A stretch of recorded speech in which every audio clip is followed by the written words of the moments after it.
When looking at the combined sales numbers of the best-selling games of all time, there are some pretty impressive figures out there. Add up all those Mario games and you have well over 400 million software units sold worldwide. Grand Theft Auto has similar figures. Pokemon is closing in on 500 million units. Those games have made the companies involved with their creation and distribution a ton of money. And it got me to thinking, where does Sega fit in with all of that? What games has Sega been a part of that has sold big numbers? This led me down the rabbit hole of different sources and discoveries that surprised me quite a bit. And in this episode, we will be looking at the best-selling game franchises that have carried the Sega name. There's a lot here to go over, so let's get right to it.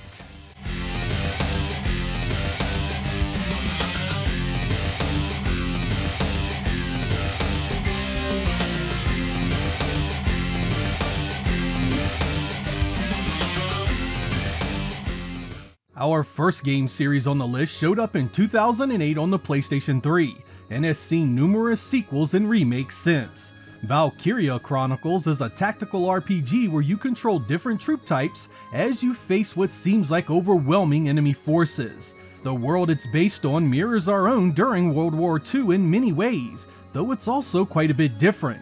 Europa is made up of two sides that are embroiled in a conflict over an extremely rare resource known as Ragnite. When your small town is drawn into the fighting, you must defend it against the invaders. The visuals have a great hand-drawn aesthetic to them, and the art design mixes imagery from the 1930s with many fantastical elements, giving everything its own unique feel, kinda like an alternative past. I always felt like this one was very similar to what we'd see if you mix Skies of Arcadia and Shining Force, especially in regards to the importance of character development. This group makes you care about their struggles, and you really do come away wanting them to succeed. It sold 1 million units on the PlayStation 3 alone, and once you add in all the sales from the sequels and reissues, you have a series that has sold north of 2.75 million units. If you have never played any of these games, I do recommend you give them a look. The story is interesting, the characters are well written and relatable, and the sound and visual presentation are top notch. Sega also took the IP into other areas, spawning comic books and an anime series. There's a lot here to get into once you start, and it's one of Sega's best creations, post-hardware maker. Bayonetta here is one of the more interesting entries on this list because Sega only acted as the publisher on the very first release back in 2009, which was developed by Platinum Games. It was released for the PlayStation 3, Xbox 360, PC, and Wii U before seeing a PlayStation 4, Switch, and Xbox One update a few years later. The second and third entries in the series were taken over by Nintendo on the publishing side, but the original still managed to move 3.5 million units worldwide, sold across all platforms. Bayonetta was a wild action game in the mold of Devil May Cry. It features a hyper-sexualized main heroine that has all sorts of powers and abilities. She has guns attached to her feet, has demons in her hair, and can shapeshift into other animals. Combat is a fast, combo-laden affair that sees gunfire and torture devices play a huge role in your damage capabilities. The visuals are highly cinematic, with every scene relying on extreme theatrics as it plays out. Nothing here is rooted in the real world, and the fantasy elements go as hard as any game you are ever likely to see. Like any successful game, Bayonetta saw a bleed over into other media shortly after. There are books, audio CDs, and an anime movie related to the events in the game. Even though it sold well, it still failed to meet the expectations of its creators. Sega initially cancelled the sequel, and we likely never would have seen it finished had Nintendo not picked up the publishing duties and contributed financial support directly towards its creation. The Sakura Wars games began back on the Sega Saturn in 1996. The visual novel-style presentation was augmented with both a dating sim and a turn-based strategy game. The aim was to win the affections of the females you worked with, which was then surrounded by a larger story that affected those relationships. I can't say I enjoyed it much, but it sold well for Sega over the course of multiple sequels and remakes that span many different console and handheld platforms. All told, Sega has gotten 4 million units out of the series, with additional revenue from various anime projects. The original game was remade for the PlayStation 2 and heavily updated with a new graphics engine and additional content, but the series didn't see its first English localization until 2010's Sakura Wars, So Long My Love. Fortunately, we do have modern fan translations for the earlier Saturn releases to get you started, and there was a modern PS4 entry in 2019 that was in English. If you enjoy really long conversations, cultivating romantic relationships, and dramatic mech battles, Sakura Wars may just be for you. I had to double check to be sure, but our next game series is Hatsun Miku Project Diva. This rhythm game showed up in 2009 for the PlayStation 3 and PSP, and has since seen numerous sequels and spin-offs across a number of platforms, including the arcade. I'm not a fan of these types of games, so I've never played a single one, but it's managed to sell 6.5 million units all the same. Hatsun Miku is a virtual idol that is based on synthesized singing software. Each of the games in the series features a massive amount of songs to play, including an edit mode. I can't tell you much more about it because I am completely unfamiliar with it. If you like pressing buttons to music though, this one might be for you. Finding exact concrete figures for Sega's Virtua Fighter series was no easy task. At minimum, I can confirm at least 7.3 million units sold across all releases and platforms, with a possibility of a lot more. The first of these pioneered the 3D polygon fight genre way back in 1993 on the Model 1 arcade platform. Since then, there have been 5 mainline entries, plus a number of spin-offs and demakes going all the way back to the Genesis and Game Gear. The series lay dormant for a very long time before Sega reissued Part 5 as Ultimate Showdown in 2021. It's long past due for a proper update, and I still can't believe Sega let this great franchise languish unsupported for so long. I've always adored the mechanics here. While flashier games rely on lots of insane combos and super moves, I always appreciated Virtua Fighter's more grounded mechanics. Much of it was rooted in mixed martial arts before anyone knew what the term was. I always really enjoyed the fighters and their designs as well. You had slow and powerful grapplers, lightning fast females, and a few fighters that had styles like nothing you had played before. The series hit a high point for me with Part 4, and I consider that one of the finest fighting games ever made. Hopefully Sega gets itself together, puts a proper team on it, and gets Virtua Fighter 6 done in the near future.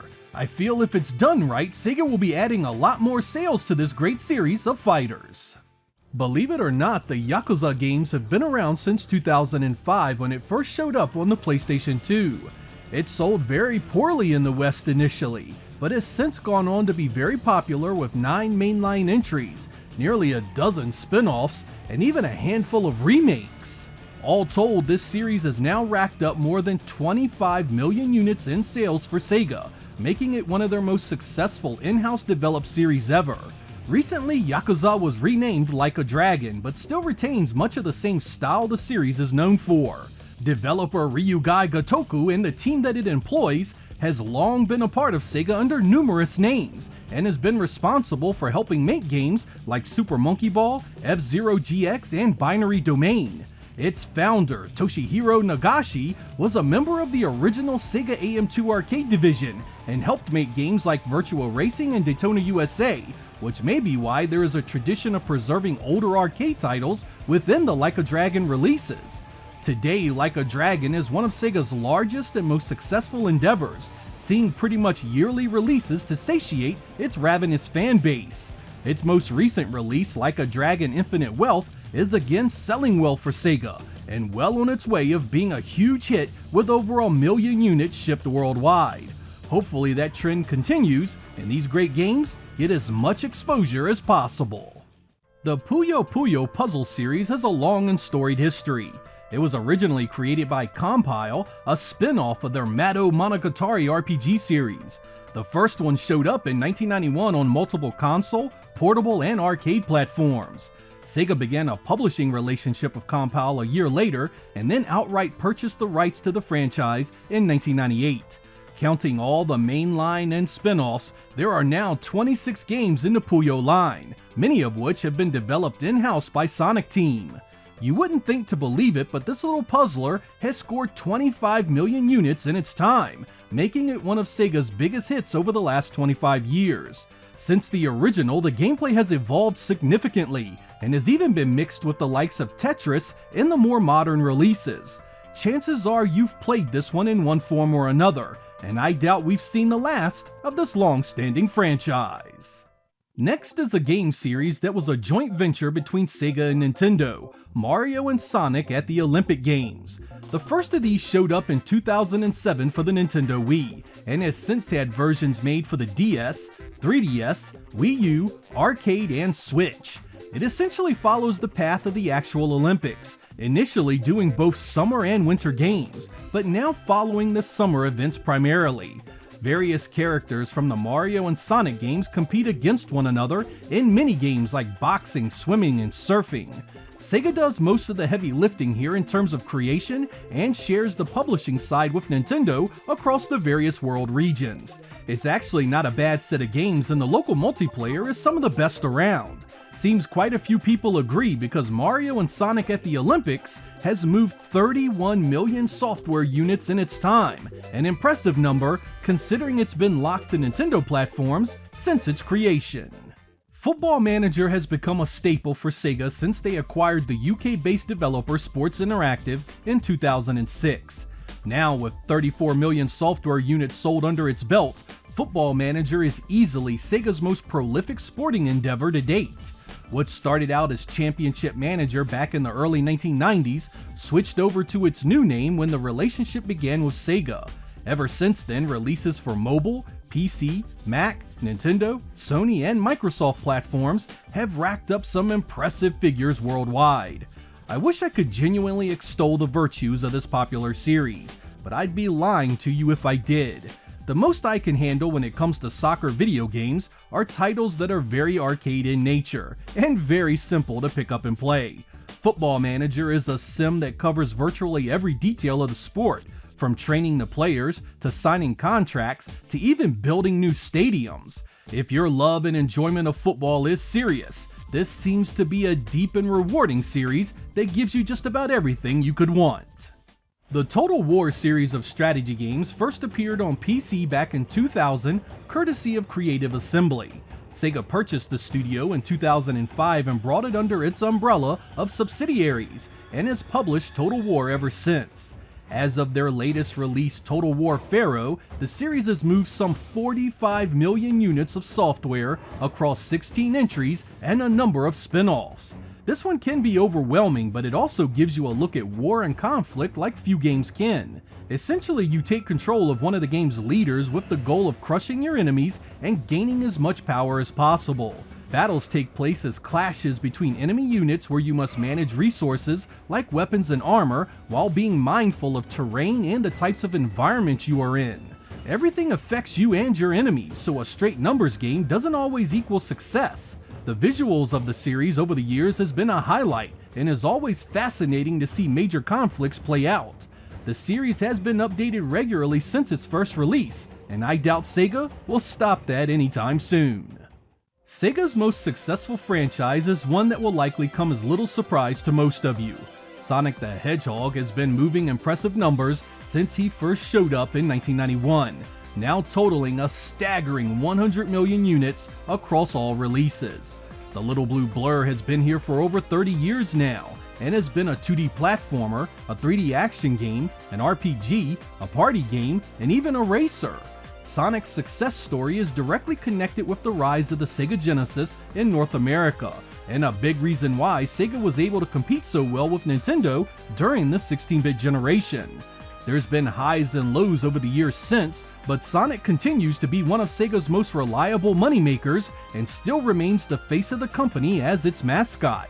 So powerful was the brand, it managed to sell well on platforms largely regarded as commercial failures. On the Sega CD, Sonic sold 1.5 million units, far and away its best seller, with the Sonic Adventure games moving 3 million units on the Dreamcast. Whether you love him or hate him, whether you think his games are good or terrible, Sonic has remained a pillar in Sega's software catalog for decades now. It's no wonder they keep making them. As long as folks keep buying it, Sonic and Pals are going nowhere. If there is one takeaway I wanted you to have with this information, it's that Sega in its classical form, before the merger with Sammy, did not have anywhere near the commercial success of its top competitors. Much of what Sega created and published in the 1980s and 90s is easily eclipsed in sales by single games since then. While many of us think of the Genesis as a bona fide success story for Sega overall, few of its games actually put up impressive sales numbers compared to its Nintendo counterpart. Popular games like Streets of Rage never broke the million units sold barrier, nor did most of the upper echelon of releases like Shinobi 3. Arcade games like Daytona USA, which is considered a huge moneymaker for Sega, never sold the kind of numbers at home that Sega needed.